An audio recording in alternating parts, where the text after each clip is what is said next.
Sénèque, lettre 102, sur l'immortalité de l'âme, que l'illustration après la mort est un bien. Comme on désoblige l'homme qu'on arrache aux visions d'un songe agréable, car on lui enlève un plaisir qui, tout illusoire, a pourtant l'effet de la réalité, ta lettre m'a fait le même tort. Elle m'a tiré d'une douce méditation où je me laissais aller, et qui, si j'avais pu la suivre, me conduit plus avant. Je me complaisais dans le problème de l'immortalité des âmes. Et j'étais même, oui, j'étais pour l'affirmative. J'entrais avec confiance dans l'opinion de tant de grands hommes dont les doctrines si consolantes promettent plus qu'elles ne prouvent. Je me livrais à leur espoir sublime. Déjà, j'éprouvais un dégoût de moi-même et regardais en mépris les restes d'un corps brisé par l'âge, moi pour qui cette immensité du temps, cette possession de tous les siècles allait s'ouvrir, quand tout à coup, je fus réveillée par la remise de ta lettre, et tout mon beau rêve fut perdu. J'y reviendrai quand je serai quitte avec toi. Je veux le ressaisir à tout prix. Tu dis, au début de ta lettre, que je n'ai pas entièrement développé ma thèse stoïcienne, que l'illustration qui s'obtient après la mort est un bien, qu'en effet je n'ai pas résolu l'objection qu'on nous oppose. Jamais il n'y a de bien où il y a solution de continuité. Or ici, cette solution a lieu.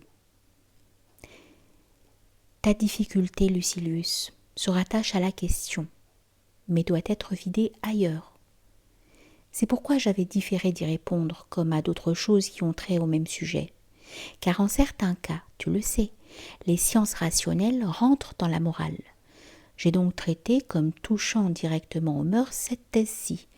Si ce n'est pas chose folle et sans objet que d'étendre ses soins au-delà du jour suprême, si les biens de l'homme périssent avec nous, et s'il n'y a plus rien pour qui n'est plus, si une chose qui, lorsqu'elle existera, ne sera pas sentie par nous, peut offrir avant qu'elle existe quelques fruits à recueillir ou à désirer, tout ceci est de la morale. Aussi l'ai-je placé en son lieu. Quant à ce que disent contre cette opinion les dialecticiens, je devais le réserver, et je l'ai fait. Maintenant que tu veux le tout ensemble, j'exposerai leurs arguments en bloc pour y répondre ensuite en détail.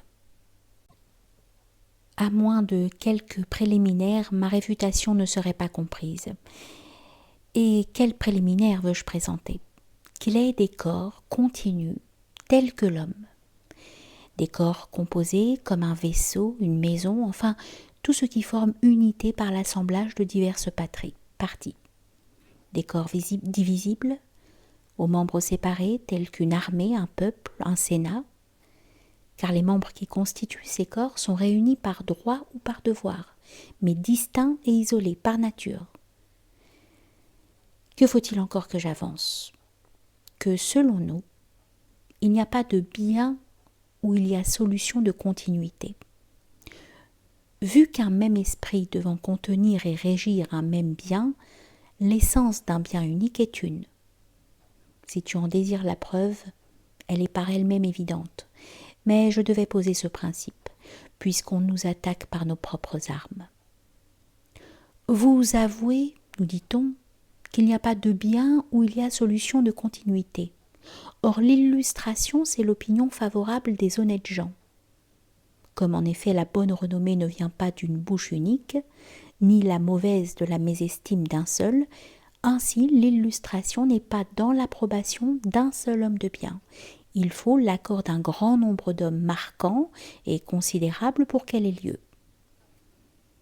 Mais elle est le résultat du jugement de plusieurs, c'est-à-dire de personnes distinctes, d'où il suit qu'elle n'est pas un bien.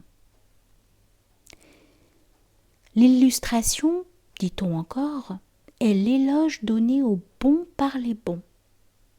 L'éloge est un discours. Le discours, une voix qui exprime quelque idée. Or, la voix même des gens de bien n'est pas un bien. car ce que fait l'honnête homme n'est pas toujours un bien. Il applaudit, il siffle, et ni cette action d'applaudir ni celle de siffler, quand on admirerait et louerait tout de lui, ne s'appelle bien, non plus que sa toux, ses éternuements. Ce n'est donc pas un bien que l'illustration. Enfin, dites-nous, ce bien appartient-il à qui donne l'éloge ou à qui le reçoit? Si vous dites que c'est au premier, votre assertion est aussi ridicule que de prétendre que c'est un bien pour moi qu'un autre soit en bonne santé. Mais louer le mérite est une action honnête. Ainsi, le bien est à celui qui loue, puisque l'action vient de lui, et non à nous qui sommes loués. Or tel était le fait à éclaircir. Répondons sommairement à chaque point. D'abord, y a-t-il bien quand il y a solution de continuité? Cela fait encore doute, et les deux parties ont leurs arguments. Ensuite, l'illustration n'a pas besoin d'une foule de suffrages. L'opinion d'un seul homme de bien peut lui suffire, car l'homme de bien est capable de porter jugement de tous ses pareils. Quoi? L'estime d'un seul donnera la bonne renommée, le blâme d'un seul l'infamie, et la gloire aussi, je la comprends large, étendue au loin, car elle veut le concert d'un grand nombre. La gloire, la renommée, différent de l'illustration. Et pourquoi? Qu'un seul homme vertueux pense bien de moi, c'est pour moi comme si tous les gens vertueux avaient de moi la même pensée, ce qui aurait lieu si tous me connaissaient. Leur jugement est pareil, identique. Or c'est toujours tenir la même voix que de ne pouvoir se partager. C'est donc comme si tous avaient le même sentiment, puisqu'en avoir un autre leur est impossible. Quant à la gloire, à la renommée, la voix d'un seul ne suffit pas. Si, au cas précité, un seul avis vaut celui de tous, parce que tous interrogés n'en auraient qu'un seul, ici les jugements d'hommes dissemblables sont divers et les impressions variées. Tout y est douteux, inconséquent, suspect. Comment croire qu'un seul sentiment puisse être embrassé par tous? Le même homme n'a pas toujours le même sentiment. Le sage aime la vérité, qui n'a qu'un caractère et qu'une face. C'est le faux qui entraîne l'assentiment des autres. Or le faux n'est jamais homogène. Ce n'est que variation et dissidence. La louange, dit-on, n'est autre chose qu'une voix. Or une voix n'est pas un bien. Mais en disant que l'illustration est la louange donnée aux bons par les bons, nos adversaires apportent cela non à la voix mais à l'opinion. Car encore que l'homme de bien se taise, s'il juge quelqu'un digne de louange, il le loue assez. D'ailleurs, il y a une différence entre la louange et le panégyrique. Il faut pour louer que la voix se fasse entendre. Aussi ne dit-on pas la louange funèbre, mais l'oraison funèbre, dont l'office consiste dans le discours. Dire que louange muette, une approbation de cœur, une conscience qui applaudit à l'homme de bien. Répétons en outre que la louange se rapporte aux sentiments, non aux paroles, lesquelles expriment la louange conçue et la portent à la connaissance de plusieurs. C'est me louer que me juger digne de l'être. Quand le tragique romain s'écrie « Il est beau d'être loué par l'homme que chacun loue », il veut dire l'homme digne de louange. Et quand un vieux poète dit « Oui, la louange est l'aliment des arts », il ne parle pas de cette louange bruyante qui les corrompt, car rien ne perd l'éloquence, et en général, les arts faits pour l'oreille comme l'engouement populaire. La renommée veut, elle exige une voix. L'illustration s'en passe. Elle peut s'obtenir sans cela, se contenter de l'opinion. Elle est complète en dépit même du silence, en dépit des oppositions. En quoi l'illustration diffère-t-elle de la gloire? En ce que la gloire est le suffrage de la foule, l'illustration, le suffrage des gens de bien. On demande à qui appartient ce bien qu'on nomme illustration, cette louange donnée aux bons par les bons. Est-ce à celui qui loue ou à celui qui est loué? À tous les deux. À moi qui suis loué parce que la nature m'a fait ami de tous, que je m'applaudis d'avoir bien fait, que je me réjouis d'avoir trouvé des cœurs qui comprennent mes vertus et qui m'en savent gré. À mille autres aussi pour qui leur gratitude même est un bien, mais d'abord à moi, car il est dans ma nature morale d'être heureux du bonheur d'autrui, surtout du bonheur dont je suis la cause. La louange est le bien de ceux qui louent, car c'est la vertu qui l'enfante, et toute action vertueuse est un bien. Mais c'est une jouissance qui leur échappait si je n'avais été vertueux. Ainsi c'est un bien de part et d'autre qu'une louange méritée, tout autant certes qu'un jugement bien rendu est un avantage pour le juge comme pour celui qui gagne sa cause. Doutes-tu que la justice ne soit le trésor et du magistrat qui l'a dans son cœur et du client à qui elle rend ce qui lui est dû? Louer qui le mérite, c'est justice. C'est donc un bien des deux côtés. Voilà suffisamment répondre à ces docteurs en subtilité. Mais notre objet ne doit pas être de discuter des arguties et de faire descendre la philosophie de sa hauteur majestueuse dans ses puérils défilés. Ne vaut-il pas bien mieux suivre franchement le droit chemin que de se préparer soi-même un labyrinthe pour avoir à le parcourir à grande peine? Car toutes ces disputes ne sont autre chose que jeux d'adversaires qui veulent se tromper avec art. Dites-nous plutôt combien il est plus naturel d'étendre dans l'infini sa pensée. C'est une grande et noble chose que l'âme humaine. Elle ne se laisse poser de limites que celles qui lui sont communes avec Dieu même. Elle n'accepte point une étroite patrie telle qu'Éphèse ou Alexandrie, ou toute autre ville, s'il en est plus populeuse en habitants, plus ample en construction. Sa patrie, c'est ce vaste circuit qui enceint l'univers et tout ce qui le domine.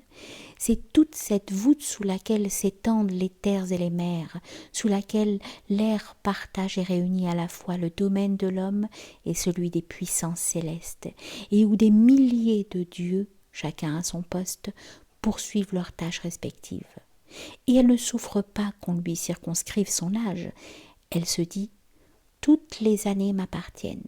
Point de siècle fermé au génie, point de temps impénétrable à la pensée. Quand sera venu le jour solennel où ce corps, mélange de divin et d'humain, se dissoudra, je laisserai mon argile où je l'ai prise, et moi, je me réunirai aux dieux. Ici même, je ne suis pas sans communiquer avec eux, mais ma lourde et terrestre prison me retient. Ces jours mortels sont des temps d'arrêt, prélude d'une existence meilleure et plus durable. Comme le sein maternel qui nous garde 9 mois, nous forme non pour lui, mais en apparence pour ce monde où nous sommes jetés assez fort déjà pour respirer l'air et résister à l'extérieur. Ainsi le temps qui s'écoule de l'enfance à la vieillesse nous mûrit pour un second enfantement. Une autre origine, un monde nouveau nous attend. Jusque-là, nous ne pouvons souffrir du ciel qu'une vue lointaine. Sache donc envisager sans frémir cette heure qui juge la vie. Elle n'est pas la dernière pour l'âme, si elle l'est pour le corps. Tous les objets qui gisent autour de toi, vois-les comme les meubles d'une hôtellerie. Tu ne dois que passer. La nature nous fait sortir nus comme nous sommes entrés. On n'emporte pas plus qu'on a apporté. Que dis-je ? Tu laisseras sur le seuil une grande part du bagage apporté pour cette vie. Tu dépouilleras cette peau, première enveloppe qui tapisse tes organes. Tu dépouilleras cette chair, ce sang qui la pénètre et court se distribuer par tous tes membres. Tu dépouilleras ces os et ces muscles qui maintiennent les parties molles et fluides du corps. Ce jour que tu redoutes comme le dernier te fait naître pour un jour sans fin. Dépose ton fardeau. Tu hésites ? N'as-tu pas déjà quitté de même le corps où tu étais caché pour te produire à la lumière ? Tu résistes, tu te jettes en arrière. Jadis aussi, à grand effort, ta mère t'expulsa de son sein. Tu gémis, tu pleures. Et ces pleurs même annoncent l'avènement à la vie. On dut les excuser quand tu arrivais novice et étranger à tout. Quand au sortir des entrailles maternelles, de ce tiède et bienfaisant abri, tu fus saisi par un air trop vif et offensé par le toucher d'une main rude, quand, faible encore, au milieu d'un monde inconnu, tu éprouvais la stupeur d'une complète ignorance. Aujourd'hui, ce n'est pas pour toi chose nouvelle d'être séparé de ce dont tu faisais partie. Abandonne de bonne grâce tes membres désormais inutiles. Laisse là ce corps que tu fus si longtemps sans habiter. Il sera mis en pièces, écrasé, réduit en cendres. Tu t'en affliges ? Cela se fait toujours. Elles périssent de même les membranes qui enveloppent le nouveau-né. Pourquoi tant chérir ces débris comme ta chose propre ? Ils n'ont fait que te couvrir.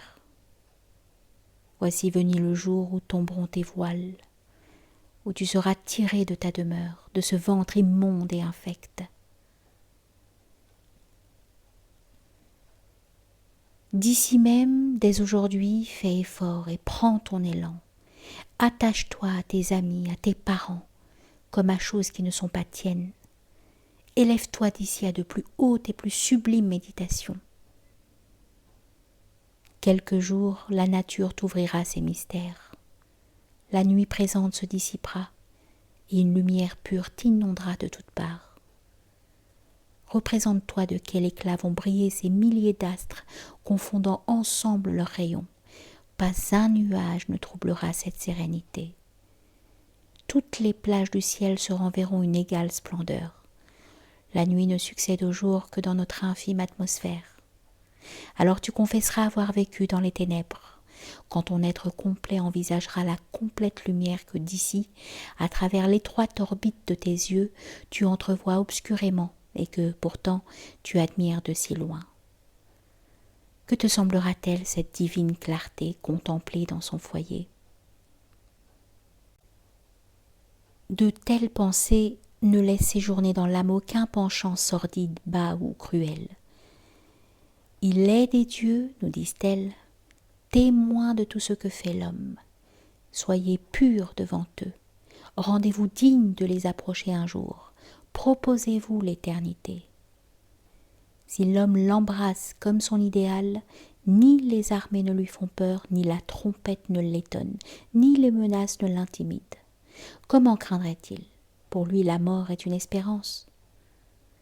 Celui même qui ne croit à l'âme et à sa durée, qu'autant que la retiennent les liens du corps, d'où elle se dégagerait pour s'évaporer aussitôt, s'il travaille à se rendre utile même après son trépas, alors, tout ravi qu'il soit à nos yeux, cependant, et ses hautes vertus et l'éclat de sa race vivent dans la mémoire. Songe combien les bons exemples servent l'humanité, et reconnais que le souvenir des grands hommes ne profite pas moins que leur présence.